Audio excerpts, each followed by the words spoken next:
to pick on the show too much, but it was supposed to be, just a 2-on-2 thing. And what happened was that Richard Hoagland was a no-show, but they gave him the benefit of the doubt and said, okay, we'll just do a 1-on-1 and we'll sort of tag team it. So they brought this Mark guy in, and they figured I could go 1-on-1 against this Mark guy. It's spelled with a C, not with a K. And he had no idea what he was getting into, and so he did the typical knee-jerk response and laughed. And he was calling from a UFO convention, and so he had a bunch of people behind him, and he was telling them, it's like, oh, it's a flat Earth thing, and they were all laughing, and that's what got me a little riled up, because I will say this, yes, I have some empathy, because for the people that are new to flat Earth, you're going to laugh, but I don't generally laugh at the person that's delivering the message. I may laugh at the message, but I'm not going to, personally go after that other person. That's what he did, and the people that were backing him up, it just drove me insane. So I decided to go after him. And which is why you got all passionate about it. You can totally hear it in your voice when you're talking to him. It was just bugging me. Plus, he was the answers he was giving were so terrible. See, okay, that's a common theme. When he was, I don't want to get too much into that show, because again, it was another show by another host. Yeah, I think the moderator it's out there. Didn't really moderate. Like, he just let everybody free for all, and it's like, you got to have some kind of professional, courtesy when you're doing that kind of stuff. Yeah. And I know he was trying, and I know it's a touchy subject, but he should have talked to these people before letting them on air. I mean, that's just my opinion. I like the way that you conducted yourself. I like the second guy. I think his name was Brian something. Yeah, I forgot his name. But yeah, Brian had a really good point, and if you don't mind, I'd like to rattle it off to anyone out there who's thinking about going into a debate, which was because he was basically admitting some of the stuff that science is stuck on when it comes to this, which is when I asked him, it was something I came up with a couple months ago. And I go, look, if you, a scientist, or anyone that's debating against flat Earth, wanted to grab the average person on the street and prove to them that the Earth is a globe, how would you do it? How would you do it? And the writer, he actually didn't even wait for the writer, which was, and you have an unlimited amount of time and money. And he said, well, I'd give the person $20 million and put him into a space program, put him up in a rocket. And other than that, he goes, there is no way to prove it. All the math in the world's not going to help you to prove it to the average guy on the street, and he knew that. And my response is, okay, so all the proof is being held by the people that build the rockets, the people that have the space program, and that's where the crux of the issue is. If the only proof that science can give, it's all coming from the same people, you're putting an awful lot of faith in those guys. I mean, an awful lot of faith to tell them exactly what, they're the ones that are telling you what the world is and everything about it, not just the world, but space. They're the ones that say, oh yeah, this is what Mars is, this is what Saturn is, here's Pluto, here's the sun. It all comes down to the same people. So everyone on the ground, the scientists, they're saying, oh yeah, well, you got to take their word for it. And he knew this, which was... Anyway, aren't astronauts supposed to be scientists? I don't really know too much about NASA. So some are, and some are just pilots. Some are. because they're mostly Air Force people. So they're just flyboys. They're people that fly a plane. But some have their specialties. Some don't have any real piloting skills. Some are just scientists. But if you look it up, and there's been documentaries done on this, it's almost always military. I say, no, we've had civilians go up there. It's like, no, that's not true. It's almost always somebody that's so I think enlisted. The only civilian they ever had go up there was that lady in the Challenger, and it exploded. So, well, there's been a few others, but yeah, you can look again. There's a great documentary, and I can't remember if it was Jaron that did it or another guy, but he went through them and is going, no, they're all military. So yeah, not necessarily scientists, but people you can control. Okay, so I'm gonna touch on a few questions from last week. Sure, go ahead. The Psalms 19:1. Yep. what exactly does that say? Depends what version of the Bible you're looking at, but Well, let's be just general. Okay, the King James version, which is probably the most popular out there, at least in my circles, is that the firmament shows his handiwork. Okay, and what does that say to you? Oh well, I mean, it's referencing the Old Testament Genesis firmament, which was Genesis 1:6, the first book of the Bible, which says when God was building the world, I'm saying he because we have to. Well, you need to be able to. Yeah. You have to have some kind of location. Yeah. When I say he, I'm not going to say he, she, by the way, because just to make it quicker. But that he built a firmament, a dome-like structure over the world that was being created, that literally said separated the waters above and the waters below. Now, what exactly does that mean? Literally, there was waters above and there's waters down here. We don't know, but there was a structure put in place, a barrier to set there. Now, again, when you're talking about the father of rocket science, and we all heard the jokes, it's like it doesn't take a rocket science to figure that out. That's the guy they're talking about, Wernher von Braun. He was the perennial rocket scientist. In fact, list me 3 other rocket scientists that anybody knows about. It's that guy. So why was his headstone? Why does it say is this the same gentleman that I was referring to who started kind of the modern flat Earth movement? He's the one that was in Zion, Illinois. No, Wernher von Braun. Yeah, I can't remember his name. No, different. No, different guy. Wernher von Braun was the father of NASA. He was the Nazi scientist, the high-profile guy that shook hands with presidents and kings, and he was the guy. He was also the guy in the 50s that said, "Yeah, you're never getting to the moon. It's never happening. It would take way too much money, and the technology would be unbelievably difficult to do." And then a few years later, he's like, "Oh yeah, we can do it." What happened? Oh well, our special effects department got much better, so now we can pretend to go to the moon. But beforehand, from an engineering standpoint, he goes, "Yeah, it's never good. It's way too hard to do." And he retracted all that, which was very, very interesting. But yeah, why was he mentioning on his headstone? Why was the father of rocket scientists? I'm sorry, scientry. Why was he talking about a structure? Not only that, why was he mentioning a Bible passage at all? He's a scientist. Science and religion, it's a little dicey as a combination. Just slightly. Yeah. Anyway. Yeah, okay. All right. Okay. I'm just trying to wrap up some of the questions from last time. Sure. Okay, and this was episode 40 that I'm looking at. So, okay. What are your thoughts on Einstein's gravitational waves detected? This came out. Oh yeah, just recently. So I treat it no differently, and I mean, literally when I say this, no differently than every other curiosity story that's ever come from space, because it's just a globe reinforcement. I know that sounds too simple for anyone out there. No, because look, all the stuff that's happening in the media. You said run through your list of people that are aware of flat Earth. You said it was B.O.B. Oh yeah, Tila Tequila. Well, Neil deGrasse Tyson, but he's against. But yeah, the celebrity list is not very long yet. But the gravitational wave thing, they announced it, and it got massive media coverage because it was the can't remember the science organization. They were the ones to help promote it. But Jeffrey Grubb did a wonderful debunking thing on the press conference where he said, look, it's all about the money. This is about money, big money science. And that is, these guys were up for a grant. They were up for a contract renewal. They'd failed in all other things. Of course, if you're up for a contract renewal and you want to get a renewed contract, you've got to show results, whether it's real or not. And I know people say, no, science never lies. It's like, my ass, they don't lie. Of course they do. So, but that wasn't the point. For the reason why the mainstream media covered it, because it's really a boring story and nobody knows anything about gravitational waves. So yeah. It might as well have been the face on Mars, the thing on Saturn, because it doesn't matter what the story is.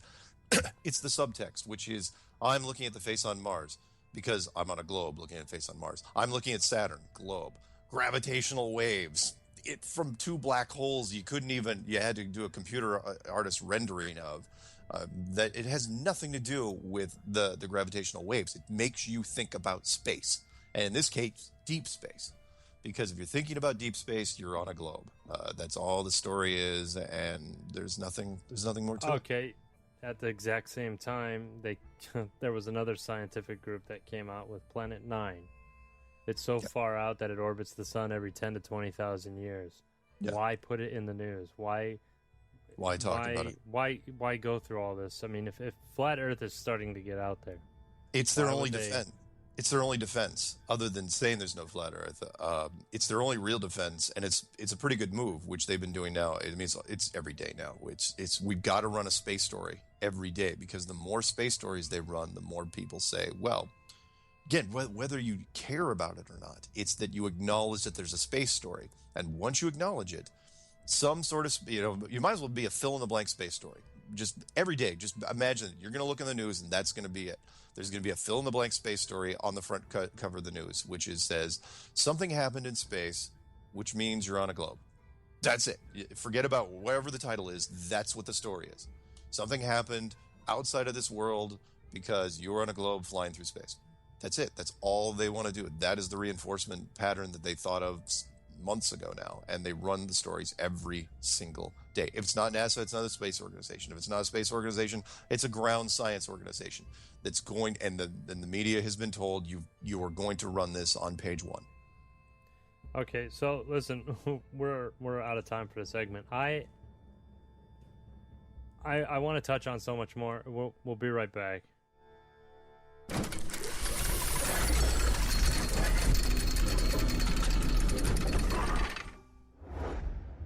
Humana's story is the story of humanity, one person at a time. We believe each person has a story to tell, and each story shapes that person into who they are today. Collectively, and more importantly, each and every person's story shapes this little blue rock we call home. We are all together whether we like it or not.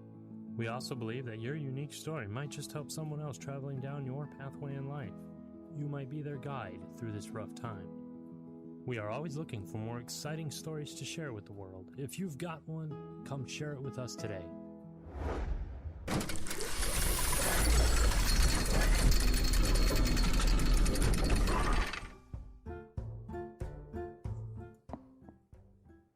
Okay, so you are listening to Coffee with Humana Story, episode number 41. Now, today's Fantastic Friday, and we get to pick one awesome question that we found in the comments that we think that people may have. And so this one's going to be from a gentleman, Back for More. That's BACK, the number 4, MORE. And if you can, Back for More, do me a favor and write us at Humana Story so you can get in contact with me, because we want to get in contact with you. And when you get in contact with us, we get to tell you why. On Fantastic Friday, we read all the comments and we respond to the ones we like. And why? Because we can. So, Back for More says, I think the closer we get to a dome, the stars disappear. I think the stars follow a magnetic field line. My question is there a way to test the stars at night, dimming the higher you go, without violating balloon night launch laws? And are you guys interested in finding this out, or am I just wrong about my assumptions? No, it's a good one, and the weather balloon laws. I'd feign ignorance on this one, which is put the balloon up anyway. Why not at this point? Look, you're going against a group that's lying to you, so that's a good idea. Put a weather balloon up and set the cameras to be pointing up while you're doing it, or at least several of the cameras to be pointing up so that you can view what happens to the stars as you get up at higher elevations. It could be what he's asking there. Could be one of the big reasons why they're kind of shunning away from night weather balloon launches. Okay, so, and I have a secondary question. Now, again, Back for More, I want you to contact us. Sinzway, Sinzway, he wrote, has anyone explained impact craters on the Earth and Moon? Oh, you mean how they happen or why they're there? No, you just has anyone Yeah, explained? yeah. I've mentioned it in several other interviews, but I'll give it to him real quick. And that is, they were put there. They were there before we got here, and which is not hard to imagine anyway, because if our civilization, our history only goes back 5,000 years unbroken, then whatever craters are here happened before we got here. So they either happened in a previous civilization or they were placed there during the construction of it. A better, more interesting question would be the moon craters that somebody suggested. Again, the internet hive mind is so great at this stuff, where they said, why are all the impact craters on the moon so perfectly symmetrical? You know, like it hit straight on. Shouldn't there be, you know, if an asteroid or a meteor, came in sort of sideways, shouldn't we get sort of like a skidding thing, like we see like a bug off of a front of a car? You know, because they're hitting at all angles. They can't be all hitting at right angles. But the moon, apparently, all these craters, they hit dead on. And it's like, well, no, gravity caused it to go like that. It's like, really? Wouldn't you get sort of a glancing blow every once in a while? Or even a meteor that, like, you know, skidded off the surface and part of it still, you know, took off and kept going into space? We don't see any of that. They all seem like they were hit from exactly one angle, which was straight on. Anyway, just a thought. That's your thought? That's all you have? No? Okay, It's so the question of the day is, if we are inside of a dome, yeah, and you found the edge, yeah, would you try to break through it? Would I try to break through it, or would Yeah, our civilization you. try to break through it? No, you. Back in the 50s, if I put myself in their shoes back in the day, yeah, I probably would. Now, Mark. would I? All right, fine. Would I personally do it? Maybe. I mean, it's too tempting not to at least try to figure out what what it is. So, are you telling me that you are spreading hysteria and you wouldn't go through? Well, no, you test it out, of course. You know, you'd bring up anything, you know, see what it was made out of. But of course, it's our instinct. That's human instinct, is to try to test the boundaries. And that means, okay, can we get through it? You know, if you walked up to it, okay, I'll give you a different analogy. If you walked up to it and it looks sort of paper thin and it looks sort of flimsy, and God, whoa, we can get through this piece of cake. Yeah, you might be able to, you might try it. You might bring a cannon up to it and fire the cannon at it and say, oh, yeah. But if you saw the other side, like, for example, if you saw the other side, it was water, if it was like an ocean and you could actually see through it and a big whale swam by, would you still try to break through it? Nah, probably not. Because then you knew there was consequences that go with it. But yeah, would I try to break through it? Yeah, I'd probably do it, which is why I have empathy for the guys that did it. It's a natural Who would you bring instinct. with you?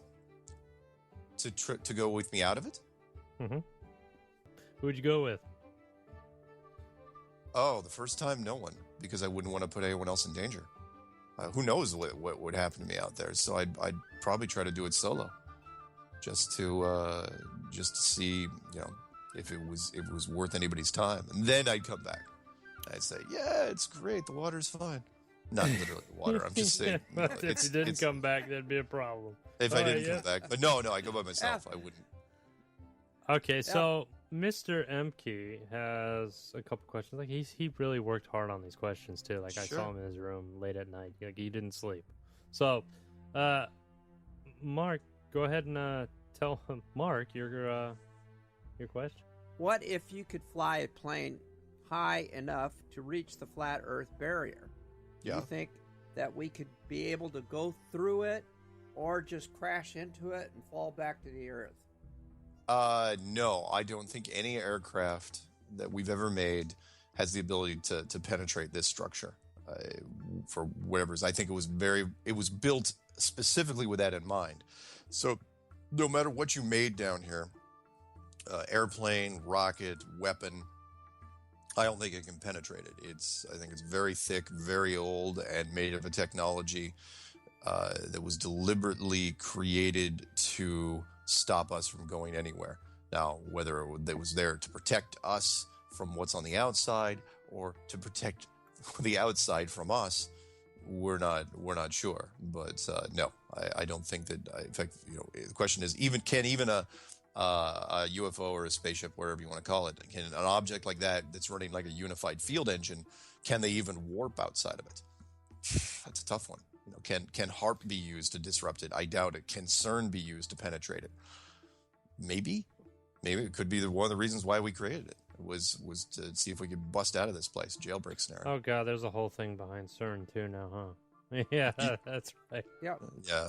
But, but what about NASA? I mean, NASA, I think as a question, they put NASA putting a rocket into space and found out that it hit the dome and blew up, and maybe that's why. Oh, NASA. Space NASA didn't even have to put their own rockets up into space. The Department of Defense was shooting rockets up just as NASA was formed in the late 1950s and 1958. So I think which was another reason why between the United States and the Soviet Union, they compared notes and they just fired rockets unmanned with atomic weapons a lot of the time, just to paint the sky and to figure out the dimensions of this, so that when they actually created the fake space program, they would lose as few rockets as possible, because they knew how high up they'd have to, when they'd start having to arc over before, the rocket would hit the edge. Wow. Yeah. Wow. Yeah. All it takes is money. Here's a hypothetical question for you. What if you had a submarine, and it had a real big drill on the front of it, and you could go through it? Yeah. What would you find on the other side of it? Another dome, or space, or another world? If the worlds aren't, or dome, or places like this, if they're not too close together, then you would have these sections of really nothingness, where could be just ice and snow or ground or whatever it is between. But we don't know the distance between this world and the next world. And I'm playing the odds here, which is this isn't a one-off where you live now. There's more worlds than just this one. And, unless it's a dimensional thing where all the worlds are stacked on top of each other, but I'm not going to go into that scenario. I'm going to go with the one that people would probably understand most, and that is, what if these worlds are stacked like eggs in an egg carton? Could you get into the next world? Yeah, maybe. Look up the story, The Iron Republic, which is a great story, there's another world right next to us. And that for the most part, we're not supposed to travel between worlds. Oh, okay. Yeah. Well, that sucks. I just got a news ticker that said the guy who created Harper Lee, the guy who created To Kill a Mockingbird, died at 89. Oh, what's sad. I like that book. I know. It's probably right next to the space story. Yeah. Okay. What other questions did you have there, Mark? Okay, I'll go. Here's another one. You have to coax him into telling him what do you think about taking a helicopter over the South Arctic? Do you think it could prove your flat Earth theory? It would, and if you have any sound effects to cue into there, like a plane going down, yeah, you're not going to go very far, because you're going to get shot down. That's the whole point. They've had so many years to set up defending the Antarctic that even if you had a helicopter, that would, but what I'd be more nervous about anything if I try to take a helicopter and charge the ice, is one, it's too slow. But even if you got in unnoticed and nobody figured out that you were actually flying a helicopter and looking for the edge, I don't know if you'd have enough fuel to make it to the edge. Because remember, Admiral Byrd was looking from 1928, 1927, all the way until his death in 1957. So he was looking for decades with planes. He wasn't a big helicopter guy. Excuse me. It's early. And he was flying around there for years, setting up fueling stations, and didn't find it. So I don't think a helicopter would have nearly the range to find what you were looking for. Nice idea, though, but I don't recommend anyone grab their local helicopter and launch it off a ship and say, we're going to find the edge. I don't think you're going to make it. I just don't think there's enough gas. Yeah, you might crash into it, right? Well, no, I just don't think I don't think you have enough fuel to make it that far. Oh, yeah, that's right. Yeah, it is pretty big. Yeah. Oh, you don't know, Mark. Like, yeah, oh, yeah, okay. Yeah, you've been down there. Mean, a helicopter, I don't know much about God. helicopters. I don't Well, know no, how their fuel helicopters range don't have the is. range they don't have the range that planes I do. know. You're sacrificing the vertical mobility for horizontal range, and that's what. I just don't think they'd be able to go very far. Sorry. What else you got? Okay, what about when you look through you look through a telescope, you can see other planets like the moon, Jupiter, Mars, Pluto. Do you think that's fake too? Oh yeah. I answered that question with another question, which is if you take a pair of binoculars out to a planetarium, and inside